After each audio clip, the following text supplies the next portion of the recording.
नमस्कार, बेधड़क खबर देख रहे हैं आप और मैं हूं आपके साथ उत्कर्ष। शुरुआत में आपको दो कहावत सुनाऊंगा। सबसे पहला कहावत यह है कि आपदा को अवसर में बदलना, और दूसरी कहावत कुछ ऐसे है कि बहती गंगा में हाथ धोना। इस दोनों कहावत का मतलब आपको इस वीडियो के आखिरी में समझ में आ जाएगा। सबसे पहले आपको एक कहानी सुनाता हूं, एक घटनाक्रम सुनाता हूं। घटनाक्रम है गुजरात के कीम से। गुजरात के कीम में अचानक एक ट्रेन का मोशन जो होता है, ट्रेन का जो मूवमेंट होता है, उसको रोक दिया जाता है। पता चलता है कि ट्रेन के रेल पटरियों पे कुछ लोहे के सामान रखे गए हैं। वो जो लोहे के सामान है वो उसी रेल पटरियों के पार्ट्स थे, जिनको खोल करके उन पटरियों पे रख दिया गया है। और इन सारी चीजों का जो पता है, इन सारी चीजों के बारे में जो इन्फॉर्मेशन है, ये वहां पे काम करने वाले 3 कर्मचारी देते हैं।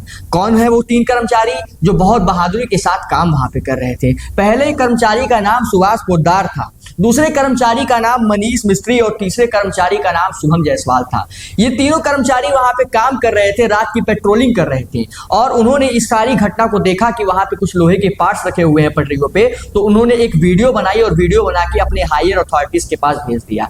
उसके बाद क्या था, इतना अच्छा काम जो किया था तो अब उनको प्रमोशन की भी लालसा थी। वो लोग अपने प्रमोशन का इंतजार कर रहे थे। लेकिन दोस्तों, जब कोई घटना होती है तो उसकी जांच जरूर बैठेगी। अब जब जांच बैठी और एनआईए की जांच बैठती है तो कुछ ना कुछ सामने भी आना था। और सामने जब आया कि यहाँ पे क्या था पूरा मामला कुछ ऐसा था कि ये जो तीनों शख्स थे, ये जो तीनों के तीनों कर्मचारी थे रेलवे के, यही इसमें दोषी पाए गए। इन्होंने ही पूरा प्लान किया था। प्लान कुछ ऐसा था कि इन्हें हीरो बनना था, इन्हें लाइमलाइट चाहिए थी और इन्हें साथ में ही प्रमोशन चाहिए था। प्रमोशन कैसे? जब ये लोग उस घटना को रोक देते और यहाँ पे ये वादा कर रहे थे कि हमने एक बहुत बड़े घटना को होने से रोका है, तो अब वो प्रमोशन की लालसा कर रहे थे कि उन्हें प्रमोशन मिलेगा और वो प्रमोशन का इंतजार कर रहे थे। लेकिन एनआईए ने इनके सारे मंसूबों पे पानी फेर दिया, और पानी कुछ ऐसा फेरा कि वो इस समय वर्तमान में जेल में मौजूद हैं और उनको प्रमोशन तो नहीं मिला लेकिन जेल जरूर मिला।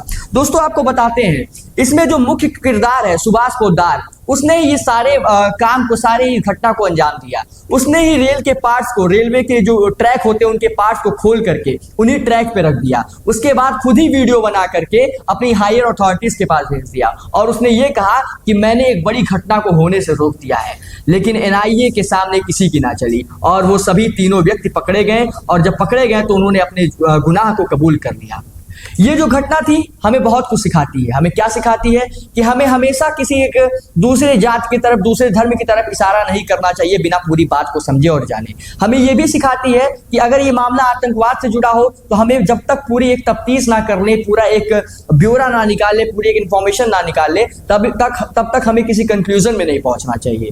तो दोस्तों, ये पूरी खबर आप देख रहे थे बेधड़क खबर पे। आपको ये खबर कैसी लगी हो आप हमारे कमेंट बॉक्स में बता सकते हैं। और अगर आप हमें फेसबुक पे देख रहे हैं तो हमारे पेज को फॉलो कर लीजिएगा, और अगर आप हमें यूट्यूब पे देख रहे हैं तो हमारे चैनल को सब्सक्राइब करिए, और वहां पे भी आप कमेंट बॉक्स में अपनी राय दे सकते हैं। धन्यवाद।